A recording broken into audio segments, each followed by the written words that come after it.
Hello friends, welcome to your own channel daily stock. तो दोस्तों, इस वीडियो में मैं आपके लिए वैभव ग्लोबल का डिटेल एनालिसिस लेकर आया हूं और ये भी बताऊंगा कि क्या अब आपको वैभव ग्लोबल के अंदर इन्वेस्टमेंट करना चाहिए या नहीं। तो ये पूरी जानकारी आपको इस वीडियो में मिलने वाली है, तो आप इस वीडियो को एंड तक जरूर देखिएगा।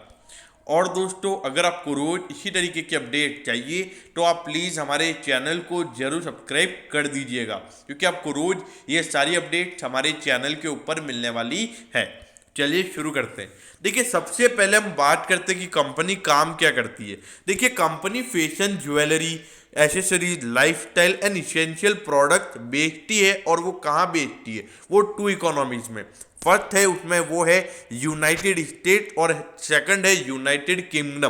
मतलब यहाँ पर जो कंपनी के जो प्रोडक्ट्स बनते हैं वो इन दो इकोनॉमीज में बेचे जाते हैं। अब आपका सवाल होगा कि कंपनी यहाँ पर इंडियन मार्केट में क्यों लिस्टेड है अगर वो अपना काम बाहर कर रही है। देखिए, अगर आप देखोगे जो हिंदुस्तान यूनिलीवर है, वो हिंदुस्तान यूनिलीवर भी इंडियन कंपनी नहीं है, वो भी आउट ऑफ इंडिया की कंपनी है, लेकिन वो प्रोडक्ट्स अपने इंडिया में बेचती है। अब ऐसे ये प्रोडक्ट अपने इंडिया में नहीं बेचती है, ये प्रोडक्ट सिर्फ अपने यूनाइटेड स्टेट और यूनाइटेड किंगडम में ही बेचती है। अब देखिए, अब इसमें नया क्या है? अब देखिए, नया ये है कि ये ऑनलाइन बेचती है। मतलब जो ऑनलाइन, जैसे आप कुछ भी प्रोडक्ट मंगाते हो फ्लिपकार्ट, स्नैपडील, वैसे इसका खुद का एक ऑनलाइन साइट है जहाँ से आप ज्वेलरीज मंगा सकते हो। मतलब आपने जो यूनाइटेड किंगडम और यूनाइटेड स्टेट में रहने वाले लोग हैं वो वहाँ पर प्रोडक्ट्स मंगा सकते हैं, वो भी ऑनलाइन के थ्रू। अब देखिए, जो पिछले 1-2 साल से अगर हम देखा जाए तो इसमें एक ज़्यादा अच्छा खासा हमको इवॉल्वमेंट होता हुआ नजर आया है। देखिए, हम सभी को पता है कि जो ऑनलाइन वाला भी, पहले लोग ऑनलाइन ज्वेलरी नहीं खरीदते थे, उनको ऐसा लगता था कि नकली सोना होता है ऐसा करके। लेकिन अभी क्या हो गया कि इसका ब्रांड वैल्यू एक अच्छा खासा डेवलप हो गया, मार्केट में गुडविल है, तो इसलिए यहाँ पर ये एक बहुत अच्छी बात है। अब ये बात हो गई इसके बिजनेस की। अब देखिए, सबसे पहले अगर हम इसके प्रेजेंस की बात करें, मतलब कंपनी, तो वो तो मैंने आपको बता दिया कि यूनाइटेड स्टेट और यूनाइटेड किंगडम में इनका काम है। और मैन्युफैक्चरिंग, मतलब जो इनके प्रोडक्ट्स हैं, जो ज्वेलरीज हैं, जो लाइफस्टाइल प्रोडक्ट्स हैं, वो मैन्युफैक्चर कहाँ पर होते हैं? इंडिया और चाइना में इनकी मैन्युफैक्चरिंग यूनिट है। तो देखिए, ये इंडिया में मैन्युफैक्चर करते हैं, इसीलिए इनकी कंपनी लिस्टेड है। अब सोर्सिंग कंट्रीज, अब देखिए सोर्सिंग कंट्रीज क्या होता है? जहां से ये प्रोडक्ट का जो भी रॉ मटेरियल होता है, जहां से ये प्रोडक्ट्स आते हैं, मतलब कोई भी रॉ मटेरियल वहां से आता है तो उसको सोर्सिंग कंट्रीज बोला जाता है। अब देखिए, इंडिया, चाइना, थाईलैंड, इंडोनेशिया, तो अराउंड कम से कम 15 से 20 कंट्रीज यहां पर सोर्सिंग कंट्रीज हैं। अब देखिए, यहां पर हम सबसे पहले इसके रेवेन्यूज की बात करते हैं, मतलब कंपनी की जो सेल्स है उसके बारे में बात करते हैं। तो ये देखिए, यहां पर ये रेवेन्यूज आपको सारे करोड़ में है। और देखिए, ये जो लाइन है, ये लाइन आपको बता रही है एक साल के बेसिस का रेवेन्यू। मतलब कि जो 2015 से 16 वाला फाइनेंशियल ईयर था उसके अंदर 1276 करोड़ का कंपनी का रेवेन्यू था, जो कि अभी पिछले साल रिसेंटली अगर हम देखें 2019-20 के अंदर, तो यहां पर आपको 1986 करोड़ का रेवेन्यू दिख रहा है। तो देखिए, आपको यहां पे हर साल जो ये लाइन है वो आपको हर साल ये बता रही है कि हर साल यहाँ पर कंपनी का रेवेन्यू बढ़ रहा है, जो कि बता रहा है कि मार्केट शेयर वहाँ पे यूनाइटेड किंगडम और यूनाइटेड स्टेट्स में आपको बढ़ता हुआ नजर आ रहा है। अब यहां पर ऑपरेटिंग प्रॉफिट की हम बात करते हैं। ऑपरेटिंग प्रॉफिट सिंपली क्या होता है कि जो कंपनी के जितने भी रेवेन्यूज हैं उसमें जब हम सिर्फ एक्सपेंस को माइनस करते हैं, उसमें हम इंटरेस्ट पेमेंट और जो टैक्स पेमेंट होता है जो कि कंपनी के चेंज होते रहते हैं, तो उसको हम इंक्लूड नहीं करते हैं। तो देखिए, यहां पर अगर आप देखोगे तो बहुत ही अच्छा जो दिखा रहा है वो मार्जिन परसेंटेज जो कंपनी का बढ़ता हुआ नजर आ रहा है, वो आप देख सकते हो। देखिए, यहां पर अगर आप देखोगे 75 के बाद 102 करोड़ का ऑपरेटिंग प्रॉफिट था, फिर उसके बाद में सीधा 159, मतलब अराउंड 55% का ग्रोथ ऑपरेटिंग प्रॉफिट में आपको देखने को मिला है। और उसके बाद फिर से 217 करोड़ और 276 करोड़ पिछले फाइनेंशियल ईयर में कंपनी ने इतना अच्छा गेन किया है। ये सिर्फ ऑपरेटिंग प्रॉफिट है, जो एट दी एंड जो कंपनी नेट प्रॉफिट कमाती है ये वो नहीं है। उसके अंदर हम इंटरेस्ट पेमेंट और टैक्स पेमेंट भी इंक्लूड करते हैं। अभी यहां पर प्रॉफिट आफ्टर टैक्स जो एट दी एंड, मतलब जो टैक्स पेमेंट, इंटरेस्ट पेमेंट, सारे कंपनी के खर्चे, उन सब के बाद कंपनी कितना मुनाफा कमा रही है वो। अब देखिए ये आप देख सकते हो यहाँ पे चार्ट से आपको हर साल यहाँ पर ये प्रॉफिटेबिलिटी बढ़ती हुई नजर आ रही है। और जिस तरीके से यहाँ पर अगर आप देखोगे पिछले 3 साल से हमको जिस तरीके का ग्रोथ प्रॉफिटेबिलिटी में देखने को मिल रहा है, जो बता रहा है अराउंड 20 to 25% का ग्रोथ आपको प्रॉफिटेबिलिटी में देखने को मिल रहा है। तो कंपनी का परफॉर्मेंस यहाँ पे बहुत ही अच्छा है। और यहाँ पर अगर आप अर्निंग पर शेयर देखोगे, अब अर्निंग पर शेयर बेसिकली क्या होता है कि एक शेयर के ऊपर कंपनी कितना पैसा अपने शेयर होल्डर्स को कमा कर दे रही है। मतलब अगर शेयर होल्डर्स कंपनी में इन्वेस्ट कर रहे हैं तो एक शेयर पे कंपनी कितना पैसा कमा रही है उसको बोलते हैं अर्निंग पर शेयर। अब देखिए ये भी आपको हर साल बढ़ता हुआ नजर आ रहा है। और देखिए मेन क्या है कि जो ये पिछले 3 साल का परफॉर्मेंस आप देखोगे तो ये बता रहा है कि जो कंपनी के मार्जिन है वो अच्छे खासे बढ़ रहे हैं। और आप देखिए का 34 के बाद सीधा 47, मतलब 30% का ग्रोथ अर्निंग पर शेयर में। और उसके बाद भी अगर आप देखोगे तो 58, फिर से आपको लगभग यहाँ पे 25% का ग्रोथ देखने को मिला है। देखिए यहाँ पे ग्रोथ अच्छा खासा कंपनी के अंदर देखने को मिल रहा है। तो देखा जाए तो कंपनी के अंदर कोई भी नेगेटिविटी नजर नहीं आ रही है। और मेन बात क्या है, जो बेसिक मॉडल है वो भी ऑनलाइन पे काम हो रहा है। अब रिटर्न ऑन नेटवर्थ, मतलब जो कंपनी की जो खुद की कैपिटल है, जो इक्विटी ओनर्स की कैपिटल है, उसके ऊपर कंपनी कितना पैसा कमा रही है। देखिए नेट जो वर्थ होती है वो कंपनी के इसके अंदर लोन इंक्लूड नहीं होते हैं। अब देखिए आप हर साल यहाँ पे जो आरओई है वो भी कंपनी का आपको बढ़ता हुआ नजर आ रहा है। और 26% का आरओई कंपनी का पिछले साल था। तो देखिए यहाँ पर परफॉर्मेंस एक अच्छा खासा इंक्रीज होता हुआ नजर आ रहा है। अब देखिए अगर आप कैपिटल एम्प्लॉयड को देखोगे तो कैपिटल एम्प्लॉयड में तो यहाँ पे बम्पर रिटर्न कंपनी का नजर आ रहा है। और मेन बात क्या है, जिस तरीके से यहाँ पर आपको ये ग्रोथ नजर आ रही है, जिस तरीके से यहाँ पे परसेंटेज वाइज इंक्रीज हमको देखने को मिल रहा है। देखिए पिछले साल 46% का यहाँ पे कंपनी का रिटर्न ऑन कैपिटल एम्प्लॉयड था। तो देखिए एकदम बढ़िया परफॉर्मेंस यहाँ पर कंपनी ने दिखाया है, जो कि बता रहा है कि company is performing good by the time is increasing. Okay, अब ये यहां पर परफॉर्मेंस रिव्यू, अब देखिए अगर आप परफॉर्मेंस रिव्यू अगर देखोगे तो ये थोड़ा सा आपके लिए ब्लर हो सकता है, लेकिन मैं बोलूंगा आपको समझ में आ जाएगा। अब देखिए दोस्तों आपको पता भी होना चाहिए कि जो टीवी पे जैसे पहले अपने वो नौकरी करके कुछ ऐड आती थी नापतोल करके, ओके नापतोल करके जैसे ऐड आती थी टीवी पे, तो वैसे इनके भी ज्वेलरीज के यूके और यूएस में एड्स आती हैं। और उसके अलावा जो इनका वेबसाइट है, आप वेबसाइट से जाके खरीद सकते हो, आप नहीं जो यूएस और यूके के लोग हैं वो।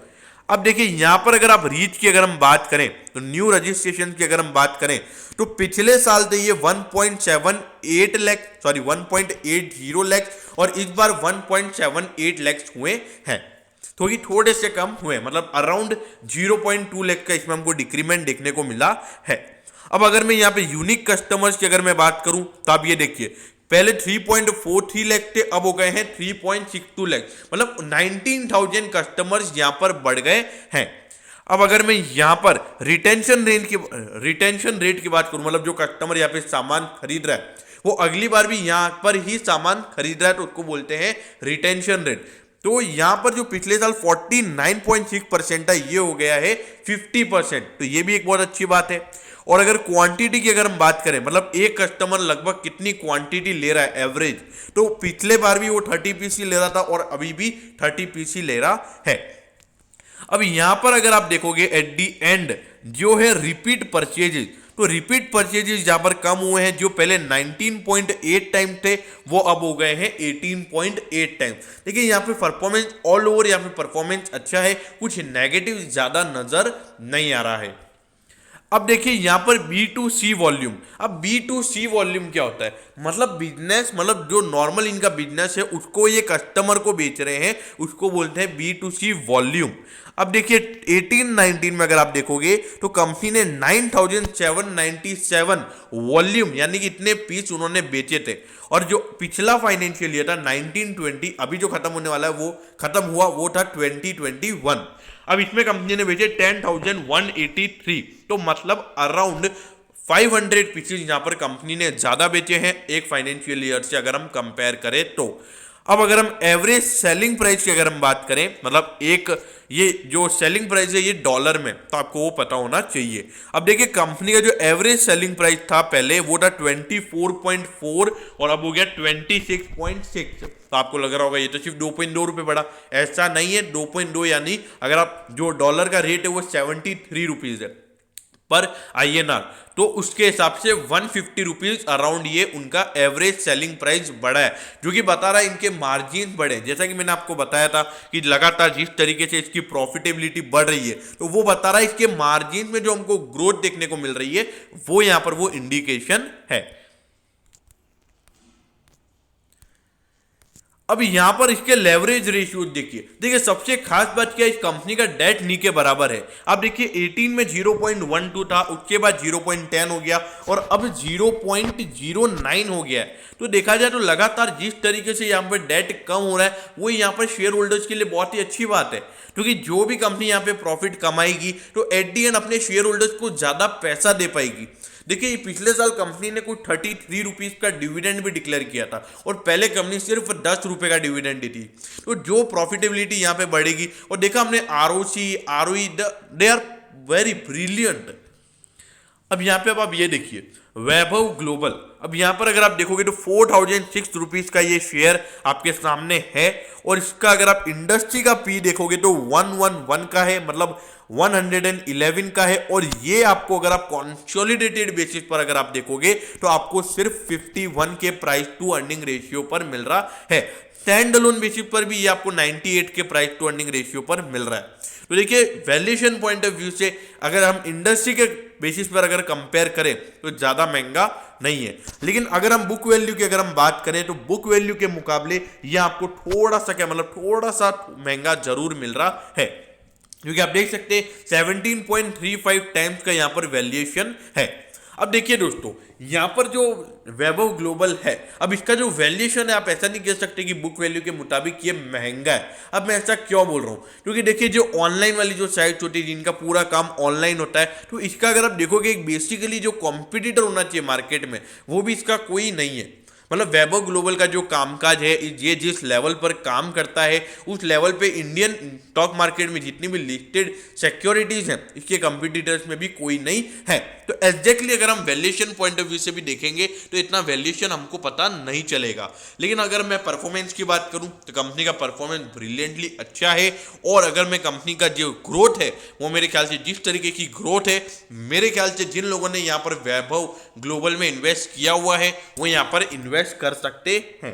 मतलब जिन लोगों ने इन्वेस्ट किया हुआ है वो यहाँ पे बने रह सकते हैं, और जो लोग अब इसमें इन्वेस्ट करना चाह रहे हैं उनको ऐसा लग रहा है कि पिछले ट्रेडिंग सेशन में 4% भाग गया तो हम इसमें इन्वेस्ट नहीं करेंगे। देखिए अभी भी आप इसमें इन्वेस्ट कर सकते हो, लेकिन जिस तरीके से रैली हमको देखने को मिली है तो हो सकता है प्रॉफिट बुकिंग आ सकती है। लेकिन उस प्रॉफिट बुकिंग में आपको क्या करना है और अपॉर्चुनिटी ढूंढनी है इस शेयर को और खरीदने के लिए, क्योंकि कंपनी के अंदर मुझे कोई नेगेटिविटी नजर नहीं आ रही है। हाँ थोड़ा सा भी कोविड के चलते परफॉर्मेंस इश्यूज रहेंगे इस फाइनेंशियल ईयर में, लेकिन देखिए वही एक अपॉर्चुनिटी होगी हमको इस शेयर में और खरीदारी करने के लिए।